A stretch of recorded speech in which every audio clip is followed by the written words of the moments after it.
হাত জোরে ওয়াকাফ কালা কানুন তৈরি করে মসজিদকে মিটিয়ে দিতে চাইছে, মাদ্রাসাকে মিটিয়ে দিতে চাইছে, দ্বীন ইসলামের ঐতিহ্যকে মিটিয়ে দিতে চাইছে। ভেবে দেখুন, যারা মসজিদকে মিটায় আর মিটাবাকারীদেরকে যদি সহযোগিতা করি তাহলে আমাদের ঈমানটা থাকে কেমন করে? মাদ্রাসাকে যারা মিটাতে চায় তাদেরকে যদি আমরা সহযোগিতা করি তাহলে আমাদের ঈমানটা থাকে কি করে? এ যুবকেরা, তরুণীরা, বাপেরা, এই মনে রাখবে, নিজের মধ্যে একটু দেখুন, আমি ডাইরেক্ট যদি ভুল নাও করি, ইনডাইরেক্ট যারা ভুল করছে তাদেরকেই তো আমি শক্তিশালী করেছি, তাদেরকে ভুল করার পাওয়ার তো আমি দিয়েছি।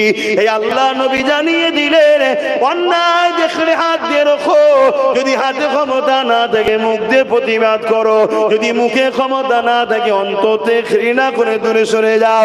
যদি তিনটের মধ্যে কোনোটা তোমার মধ্যে না থাকে, অর্থাৎ